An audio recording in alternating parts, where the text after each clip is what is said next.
Bismillahirrahmanirrahim. Assalamualaikum warahmatullahi wabarakatuh.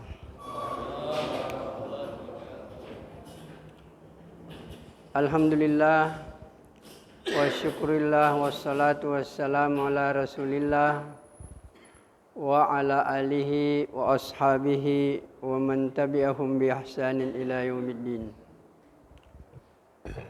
Asyhadu an la ilaha illallah wa asyhadu anna Muhammadan abduhu wa rasuluh la nabiyya ba'dah. Allahumma salli ala hadzal nabiyil karim wa ala alihi wa ashabihi wa man tabi'ahum bi ihsanin ila yaumiddin. Ibu-ibu, bapak-bapak, hadirin jamaah Masjid Nurul Yasin, Kecamatan Benteng, Kabupaten Selayar yang saya muliakan. Alhamdulillah, marilah kita senantiasa bersyukur kepada Allah Subhanahu wa taala. Allah memberikan kepada kita nikmat iman. Karena kita ini semuanya beriman kepada Allah, maka kita ini sebenarnya bersaudara semuanya. Bukan bersaudara karena satu bapak, satu ibu. Bukan karena bersaudara satu bangsa dan satu tanah air, satu suku. Tapi kita bersaudara, Allah yang mempersaudarakan kita.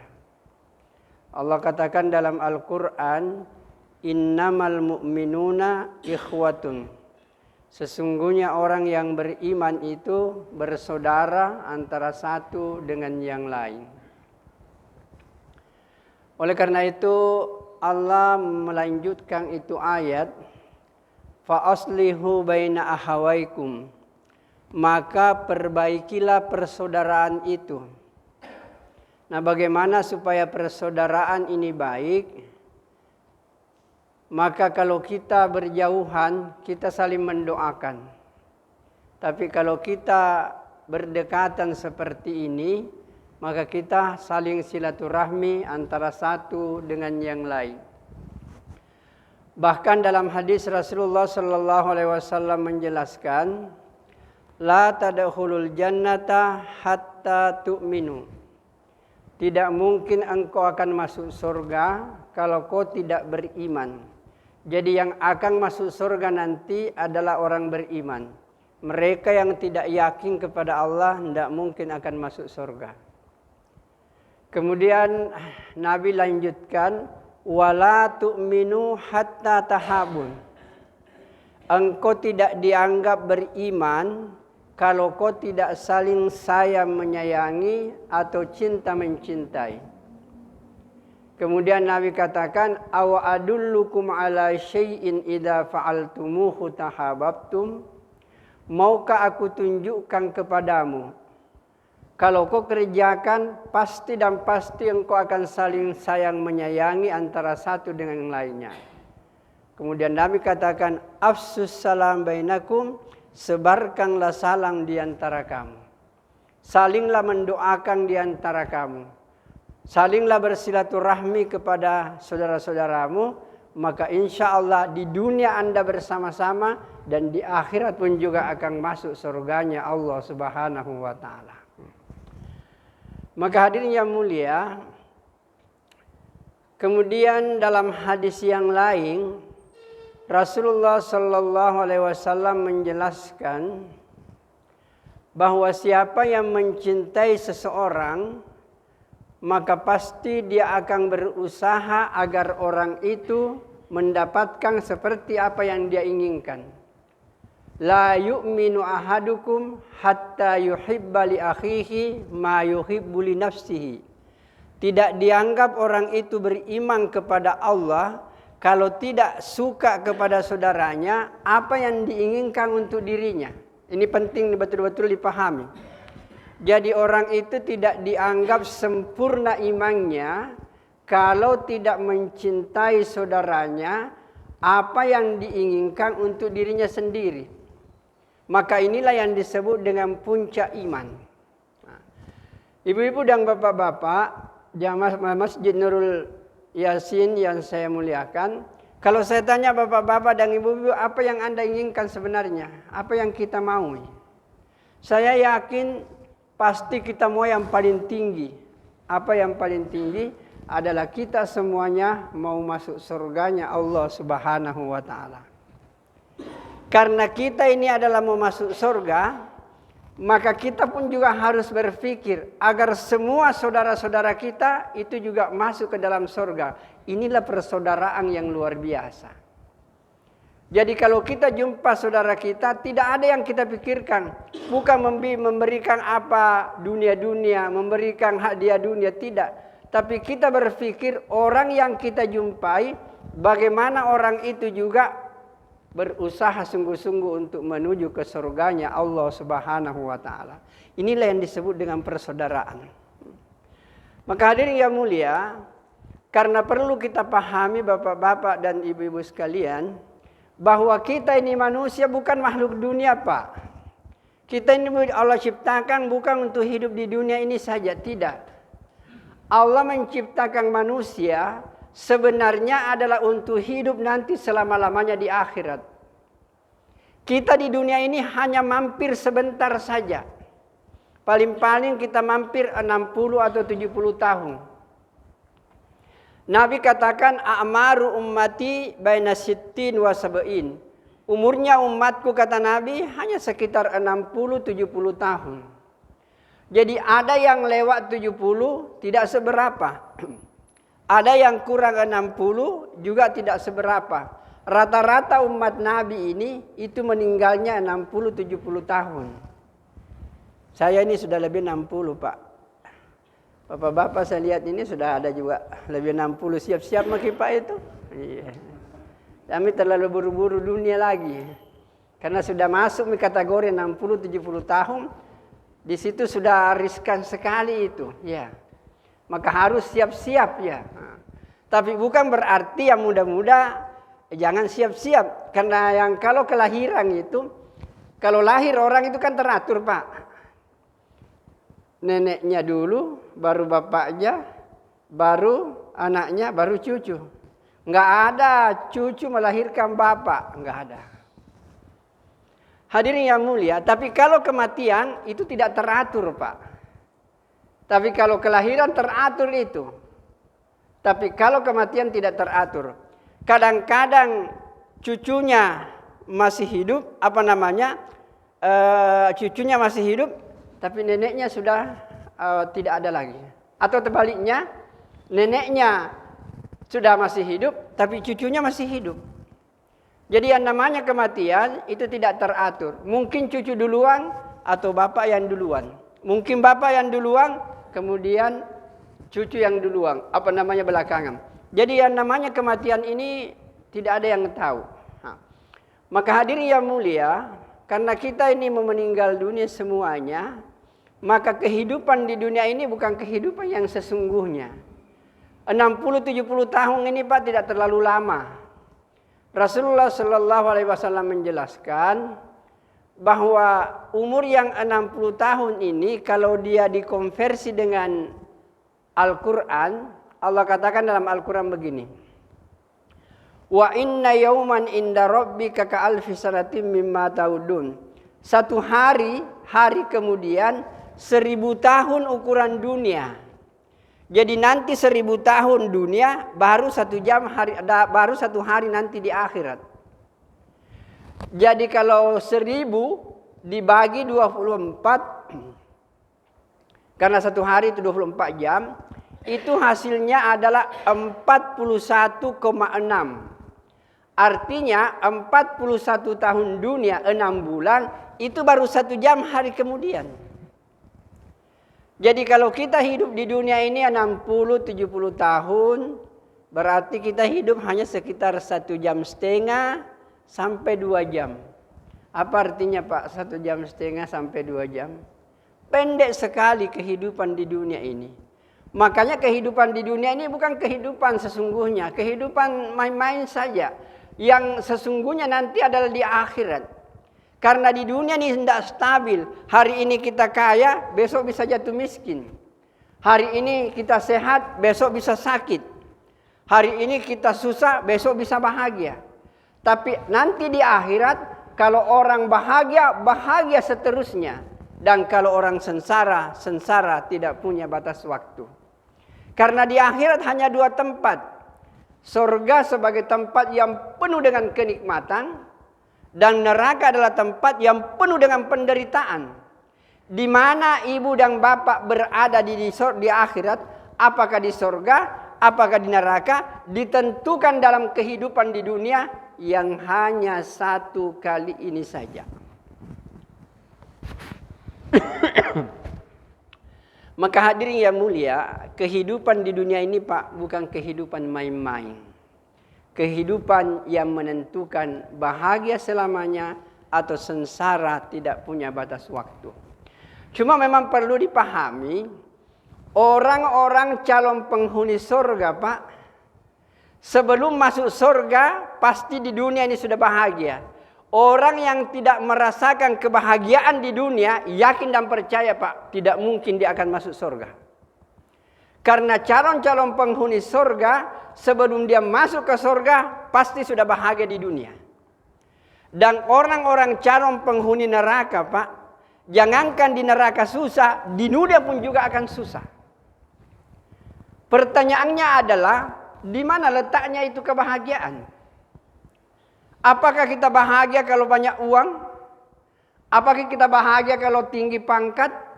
Apakah kita bahagia kalau terkenal? Tidak sama sekali. Bukan di situ Allah letakkan kebahagiaan. Sebab kalau Allah letakkan kebahagiaan kepada yang kaya, bagaimana dengan orang miskin? Kalau Allah letakkan kebahagiaan kepada yang punya pangkat, yang tidak punya pangkat, bagaimana? Maka di situ bukan letaknya kebahagiaan. Tetapi kebahagiaan Allah buka selebar-lebarnya. Semua orang bisa bahagia. Orang kaya bisa bahagia. Orang miskin pun boleh bahagia. Orang pejabat bisa bahagia. Rakyat jelata bisa bahagia. Yang hidup di ibu kota bisa bahagia. Yang hidup di gunung-gunung, di laut, semuanya bisa bahagia. Di mana letaknya?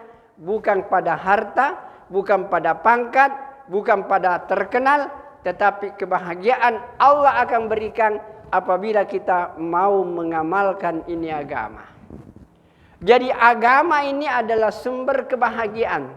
Orang yang tidak mengenal ini agama dan tidak mengamalkan agama Pak, biar dia bergeliman harta, tinggi pangkatnya, kalau dia tidak mengamalkan agama terutama salat, tidak ada kebahagiaan dalam hidupnya. Hadirin yang mulia, di sini kan banyak ikan ya. Kira-kira bapak-bapak dan saudaraku yang mulia, kalau itu ikan, itu kan hidupnya di air. Kalau kira bapak-bapak angkat, kemudian simpan di darat, bagaimana itu kondisinya itu ikan? Itu pasti menggelepar-gelepar itu, tidak enak itu. Kenapa? Karena dia keluar dari habitatnya. Dia keluar dari fitrahnya. Fitrahnya itu ikan berada di dalam air. Kapan dia keluar dari air, maka ikan akan pasti susah. Maka hadirin yang mulia, pernah lihat Pak yang namanya burung-burung tekukur itu disimpang di sarang. Sekalipun sarangnya itu Pak terbuat dari emas, intan berlian, saya yakin burung itu tidak tenang tinggal di situ.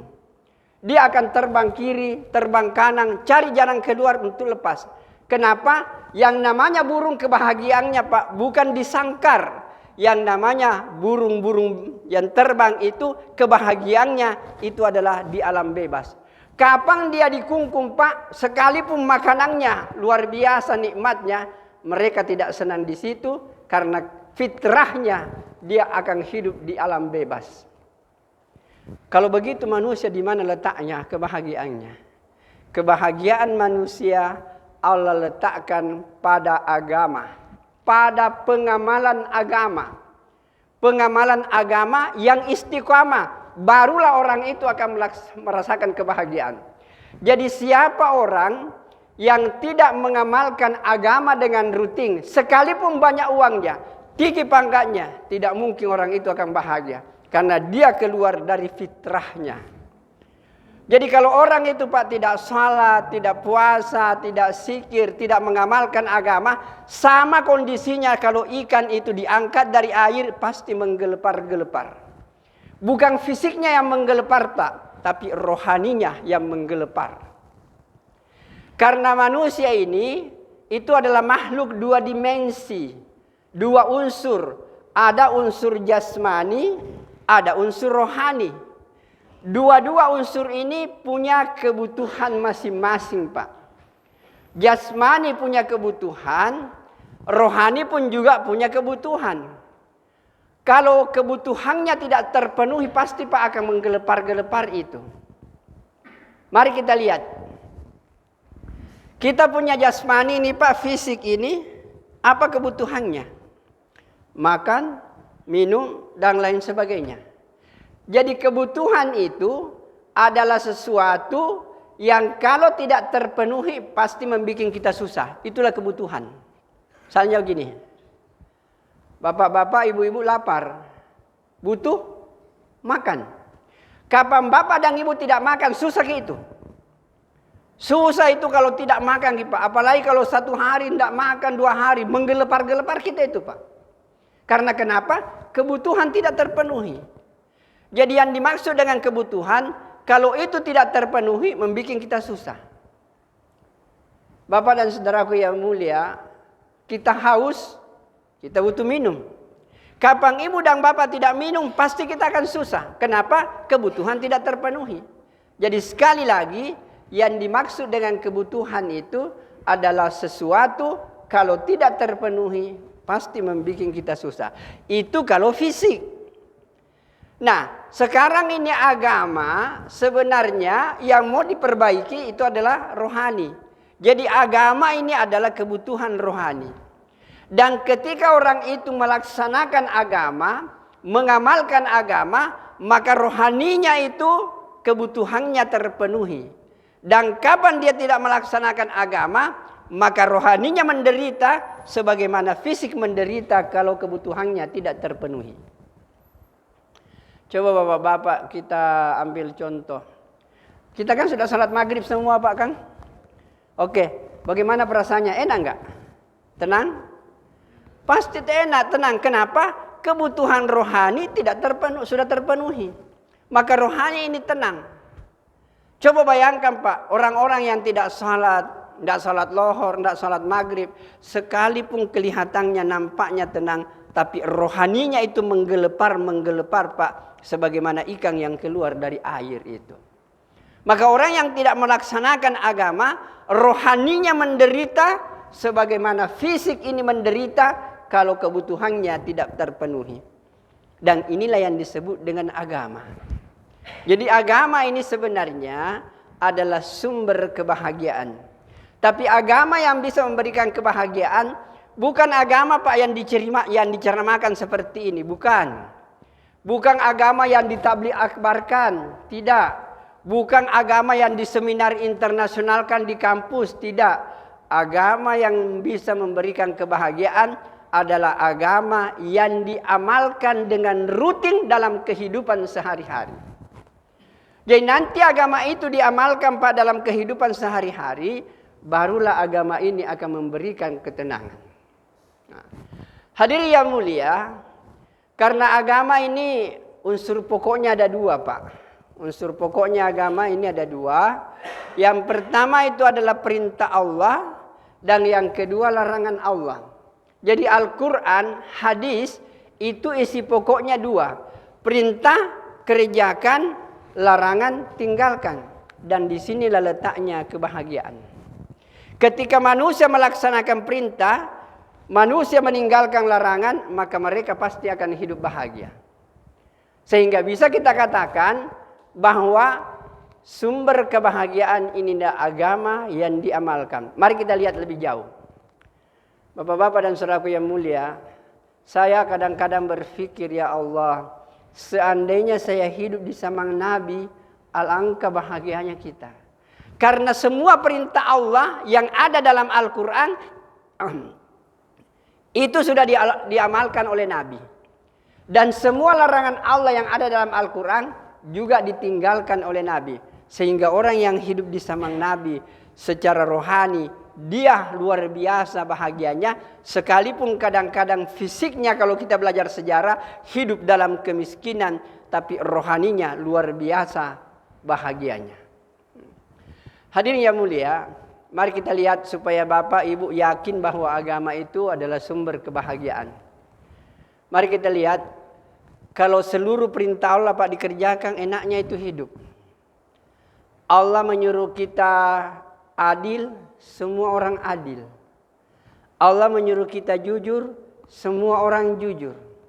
Allah menyuruh kita salat, semua orang salat. Allah menyuruh kita tolong menolong, semua orang tolong menolong. Allah menyuruh kita untuk mengingat Allah, semua orang mengingat Allah. Alangkah indahnya hidup ini. Mari kita lihat kepada larangan. Allah melarang kita mencuri, tidak ada orang mencuri. Allah melarang kita berjudi, tidak ada orang berjudi. Allah melarang kita minum khamar, tidak ada orang minum khamar. Allah melarang kita berzina, tidak ada orang berzina. Allah melarang kita mensalimi orang lain, tidak ada orang mensalimi orang lain. Allah melarang kita mengejek orang lain, tidak ada orang mengejek orang lain. Hadirin yang mulia Pak, kira-kira kalau kita hidup di satu tempat, tidak ada mencuri, tidak ada minum khamar, tidak ada berjudi, tidak ada berzina, tidak ada saling mengejek. Kira-kira enak nggak hidup di tempat itu Pak? Luar biasa nikmatnya. Inilah agama Pak. Jadi agama ini nanti akan memberikan kebahagiaan kalau diamalkan. Perintahnya dikerjakan, larangannya ditinggalkan, barulah kita akan bahagia dalam kehidupan ini. Jadi yang mulia, tapi perlu saya tegaskan kembali bahwa agama yang disuka oleh Allah itu yang diamalkan dengan rutin sekalipun jumlahnya sedikit. Ahabbul amali ilallahi adwamuha wa in qalla. Amal yang paling disuka oleh Allah adalah amal yang rutin dikerjakan sekalipun jumlahnya sedikit. Jadi saya ulangi, ini penting ibu-ibu dan bapak-bapak, supaya kita merasakan kenikmatan ini agama. Bukan dikerjakan semuanya Pak, tidak. Kerjakan semampu kita. Karena ada hadis yang lain begini. Ma nahaitukum anhu fajtanibuhu. Apa yang aku larang, kata Nabi, tinggalkan.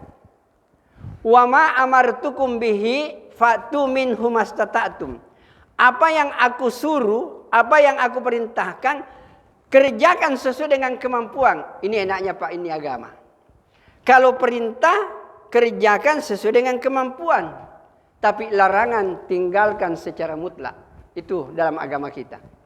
Jadi hadirin yang mulia, tetapi amal yang disuka oleh Allah adalah amal yang rutin dikerjakan sekalipun jumlahnya sedikit. Contohnya begini.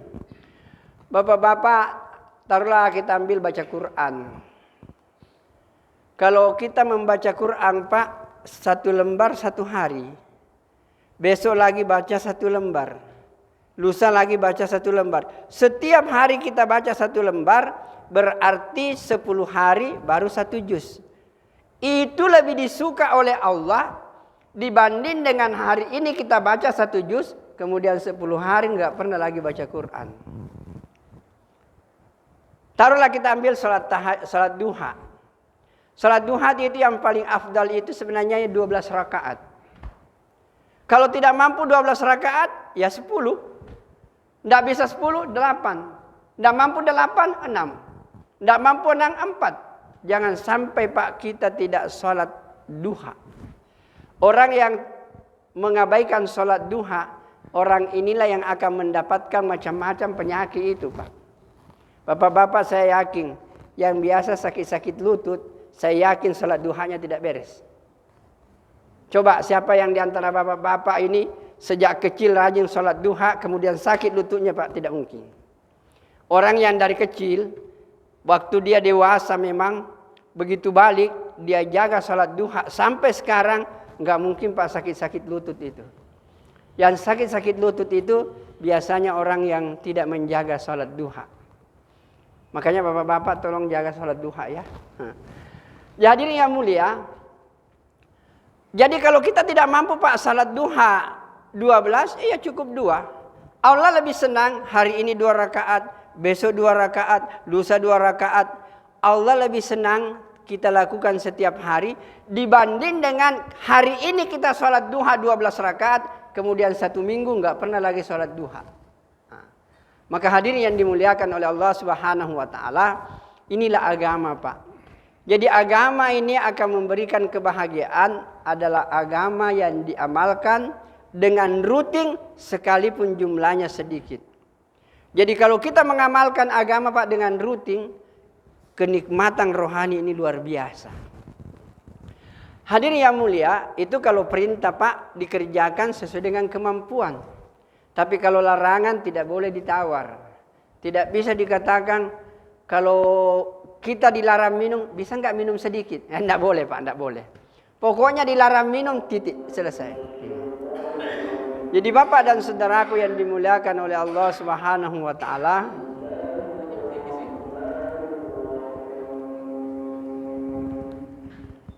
sampai jam berapa?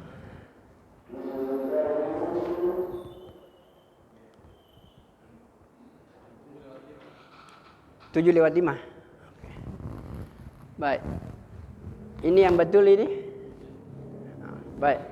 Jadi bapak-bapak dan saudaraku yang dimuliakan oleh Allah Subhanahu wa taala, jadi saya hanya ingin mengatakan agama ini sangat mudah, Pak.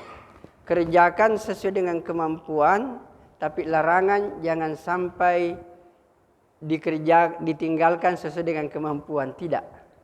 Kalau larangan tinggalkan mutlak, tapi kalau perintah kerjakan sesuai dengan kemampuan.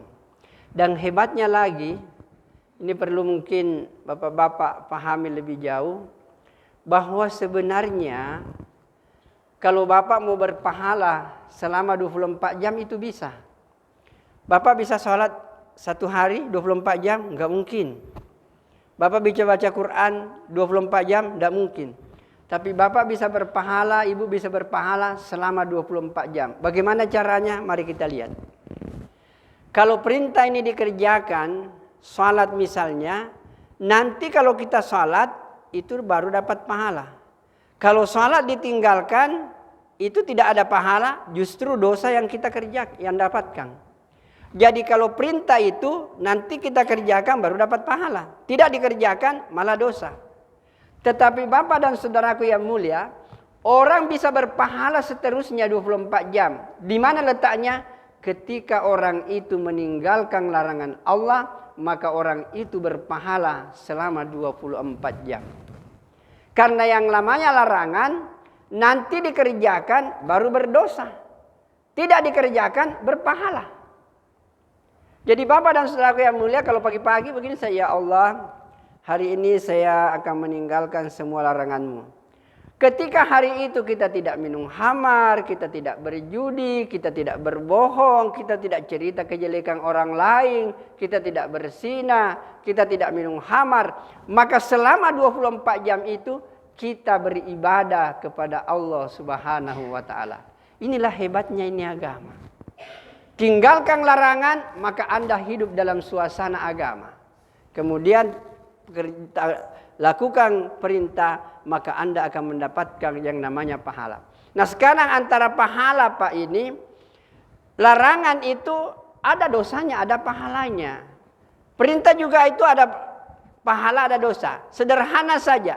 Kalau Bapak kerjakan perintah, itu pahala. Tapi kapan perintah ditinggalkan, itu dosa. Jadi batasnya tipis. Jadi salat itu bisa berpahala, bisa juga dosa. Salat ketika dikerjakan pahala, ditinggalkan dosa.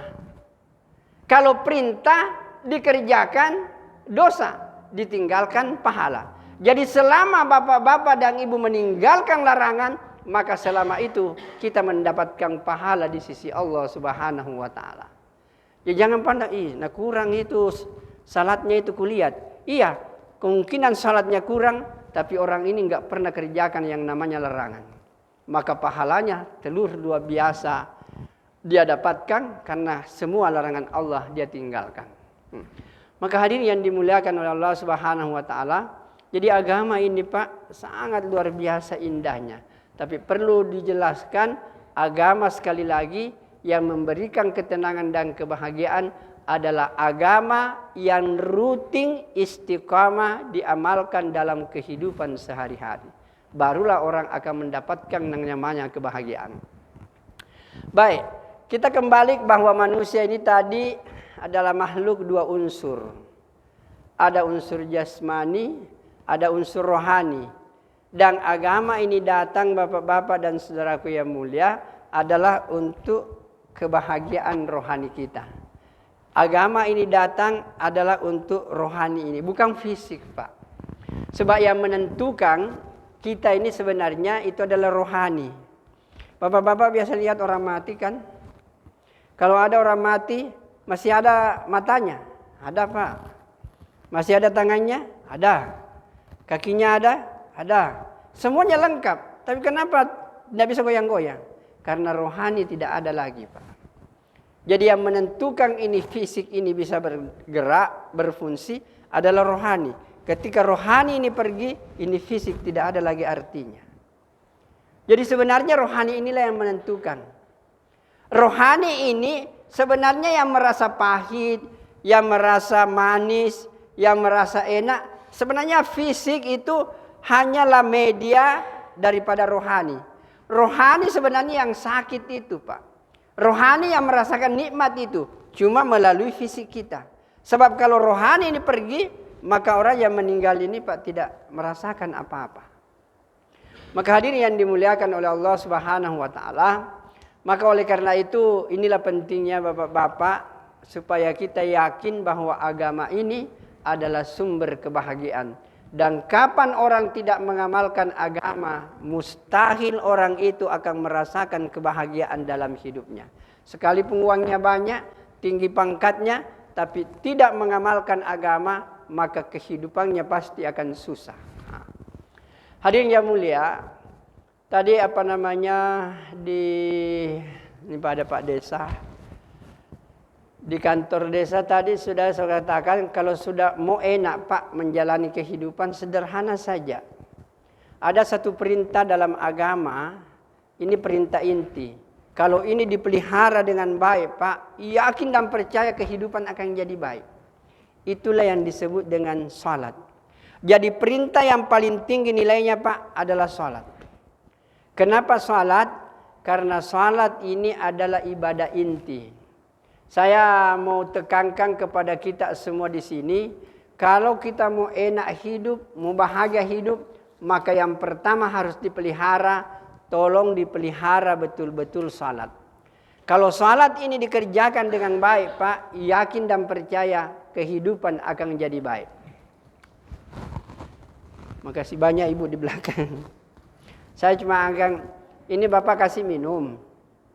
Saya mau mengajarkan bagaimana caranya Nabi minum. Jadi untuk pegang gelas, taruhlah ini gelas. Ini telunjuk kelingking di sini. Kemudian tiga tangan di sini, kemudian ibu jari di sini. Begitulah cara Nabi memegang. Kemudian cara minumnya sederhana. Jadi jangan cuma langsung minum, baca-baca dulu. Jadi kalau kita mau minum kita baca Bismillah. Bismillah. Kalau sudah masuk, alhamdulillah. Enak itu perasaan. Bismillah. Masuk, alhamdulillah. 3 kali. Bismillah. Alhamdulillah, masuk. Nanti bapak-bapak, ibu-ibu praktek di rumah. Jadi hadirin yang mulia. Begitulah caranya Nabi minum. Bismillah, masuk alhamdulillah. Bismillah, masuk alhamdulillah. Nanti habis 3 kali begitu, baru boleh kita minum banyak Pak. Hadirin yang mulia, kadang-kadang kita harus minum. Tidak baca bismillah, langsung saja penuh habis setengah mini. Hadirin yang mulia, tidak begitu caranya. Jadi Nabi itu, sunnah-sunnah Nabi itu bagaimana caranya minum, bagaimana caranya makan, bagaimana caranya tidur, bagaimana keluar masjid, bagaimana semuanya diatur Pak, ada aturannya semuanya. Baik, hadirin yang mulia, kita kembali kepada salat tadi, bahwa salat ini Pak ibadah inti. Kenapa salat sebagai ibadah inti? Tolong ibu-ibu dan bapak-bapak perhatikan. Yang namanya salat tidak ada yang bisa kerjakan kecuali manusia. Pernah kita lihat kambing salat Pak? Enggak mungkin. Pernah kita lihat pohon kayu salat? Tidak bisa. Pernah kita lihat burung-burung salat? Tidak bisa. Makanya Ali radhiyallahu anhu itu menantunya Nabi, kalau kedengaran azan Pak itu mukanya pucat dan gemetar itu. Kalau dia mendengarkan azan. Orang tanya, Ali, kenapa kau ketakutan sekali kalau kau mendengarkan azan? Dia bilang, saudara, apa itu azan? Panggilan untuk melaksanakan suatu amal yang amal ini ditawarkan kepada langit, langit menolak. Ditawarkan kepada gunung, gunung menolak. Ditawarkan kepada bumi, bumi menolak. Tidak ada yang bisa terima.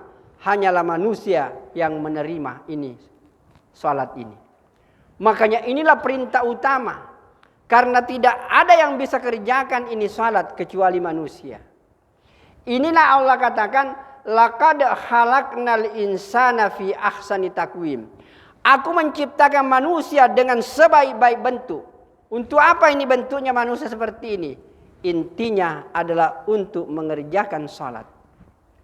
Karena postur tubuh kita ini memang adalah untuk mengerjakan salat. Berdiri, ruku, i'tidal, sujud. Ini hanya mampu dilakukan oleh manusia. Tidak ada makhluk yang kita lihat yang mampu kerjakan ini. Disinilah hebatnya yang namanya salat. Satu-satunya ibadah yang tidak ada yang bisa kerjakan kecuali manusia. Makanya kadang-kadang Pak, kalau adik mahasiswa di kampus, ada itu kan panjat-panjat tebing itu latihan. Oh, kalau sampai di atas, tepuk tangan teman-temannya, hore. Saya bilang, nak, bukan di situ hebatnya manusia itu. Kalau untuk manjat-manjat begitu, lebih hebat cecak itu. Coba Pak, kalau cecak lari itu, kemudian ke atas ini perutnya di atas. Kalau turun di sini, kepalanya di bawah. Ada orang bisa jalan begini Pak. Bukan di situ letaknya itu. Ada orang yang sirkus itu, dia bisa jalan di atas tali tali. Orang tepuk tangan. Saya bilang bukan keajaiban itu, biasa-biasa gitu. Yang luar biasa itu sebenarnya itu salat. Karena tidak ada yang bisa kerjakan kecuali manusia. Kalau cuma lewat di atas tali, semut bisa begini-begini Pak. Kepalanya di atas, perutnya di atas, jalan begini Pak. Mana lebih hebat semut daripada manusia? Pasti lebih mulia manusia. Dan di mana letaknya manusia hebatnya? Bukan ketika jalan di atas air, jalan di atas itu, kemudian bisa manjat. Kehebatan manusia kalau dia bisa kerjakan yang namanya salat. Kenapa bapak-bapak? Karena salat ini ibadah inti. Mari kita lihat hadisnya. Jangan pandang enteng Pak. Karena salat satu kali itu lebih berharga dibanding dengan dunia yang kita tempati ini. Semua uang di dunia, semua harta di dunia ini tidak ada artinya dibanding dengan salat satu kali. Jadi kita bangga Pak menjadi orang Islam, orang beriman. Satu orang beriman itu tinggi sekali nilainya di sisi Allah. Jangankan satu orang beriman, satu amal orang beriman, salat lebih mulia dibanding dengan dunia ini. Bahkan hadis Nabi mengatakan begini, rak'atal fajri khairum minad dunya wa ma fiha. Salat 2 rakaat itu jauh lebih mulia dibanding dengan dunia beserta seluruh isinya. Berapa lama Bapak kita salat 2 rakaat? Paling 5 menit. Dan kalau biasa itu 2 rakaat itu 2 menit gitu. Bapak kan biasa masuk. Lihat. Iqamah 2 menit. Masih ada apa itu? Bahkan 1 menit setengah. Masih ada buru itu. Masih bisa. Tapi kalau 1 menit terlalu nih Pak. Kalau 1 menit terlalu ya. Jadi hadirin yang mulia. Jadi salat ini Pak luar biasa. Satu salat lebih baik dibanding dengan dunia. Dan bahkan Nabi tidak ada ibadah yang paling ditekankan Nabi untuk diajarkan kepada anak kecuali salat.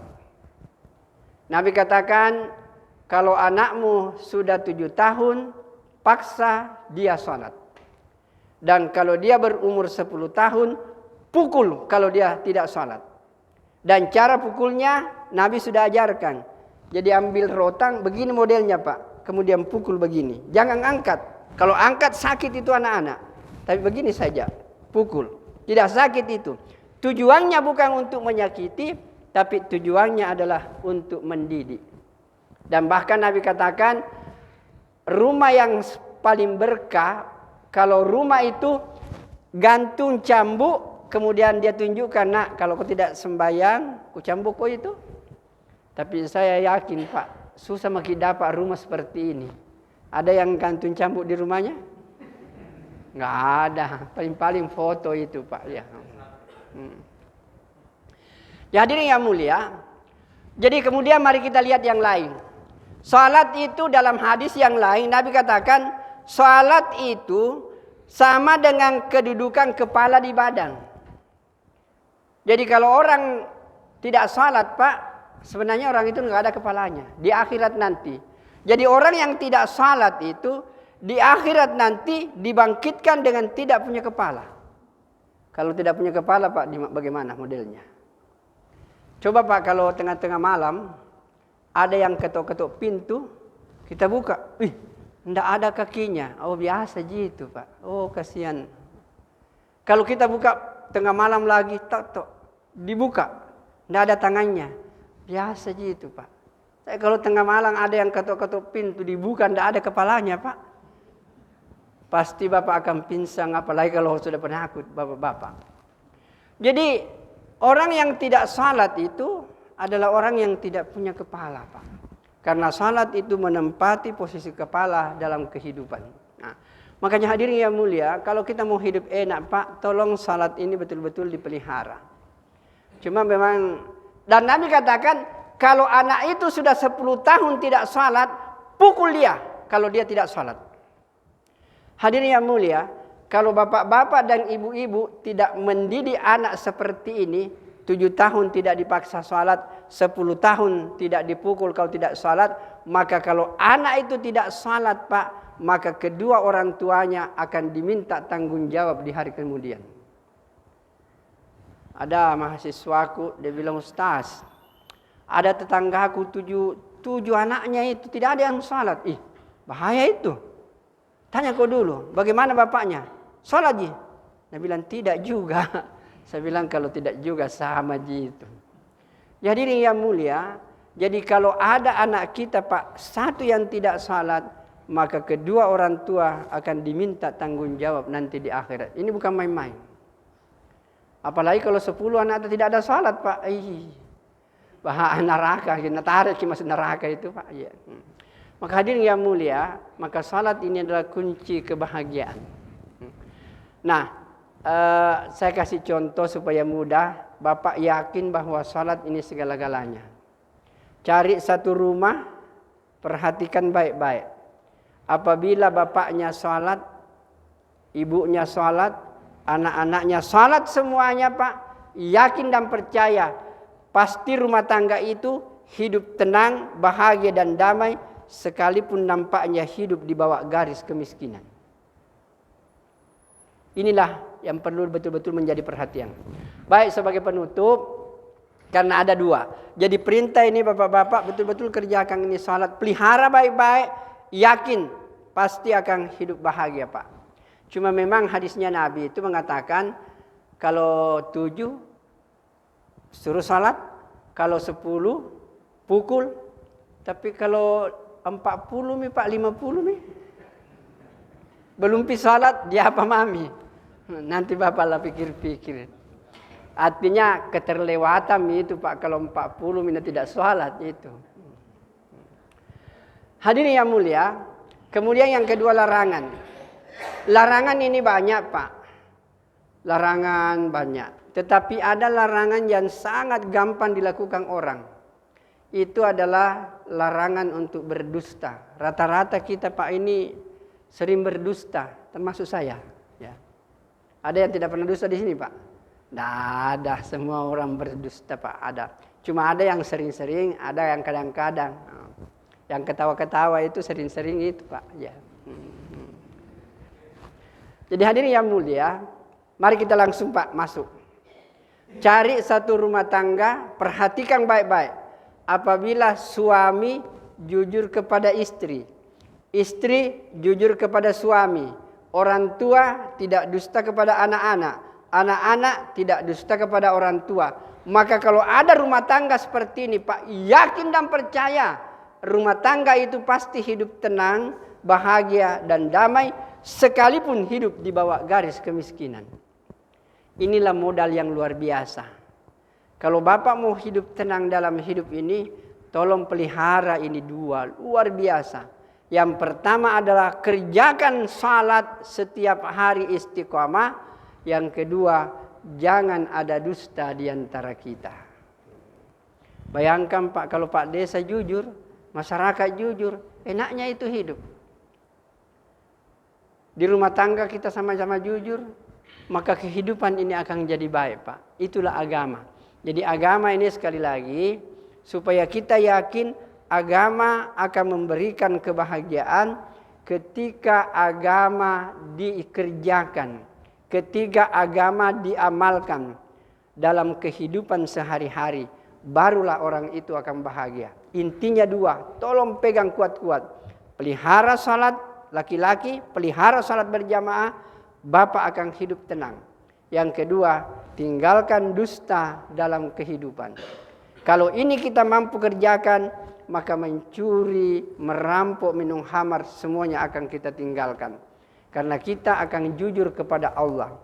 Orang yang jujur kepada Allah akan tinggalkan semua larangan Allah Subhanahu wa ta'ala. Saya pikir inilah mungkin yang bisa saya sampaikan, ibu-ibu dan bapak-bapak. Jadi sebagai penutup, kalau ibu dan bapak mau bahagia, sederhana. Perbaiki hubungan dengan Allah dengan melaksanakan perintah, meninggalkan larangan. Yang kedua, perbaiki hubungan dengan sesama manusia. Kalau kita baik kepada sesama manusia Pak, maka kehidupan ini akan menjadi baik. Dan itulah sebenarnya yang kita akan rasakan surga di dunia ini sebelum kita masuk ke surga yang sesungguhnya. Jadi saya ulangi, penting sekali saya sampaikan bahwa kalau semua perintah Allah dikerjakan, semua larangan Allah ditinggalkan, maka kehidupan di dunia ini akan terasa surga sebelum kita masuk ke surga yang sesungguhnya. Baik, kita tutup dengan doa kepada majelis. Subhanakallahumma wa bihamdika asyhadu an la ilaha illa anta astaghfiruka wa atubu ilaik. Subhana rabbika rabbil izzati amma yasifun wa salamun alal mursalin alhamdulillahi rabbil alamin. Assalamualaikum warahmatullahi wabarakatuh. Kita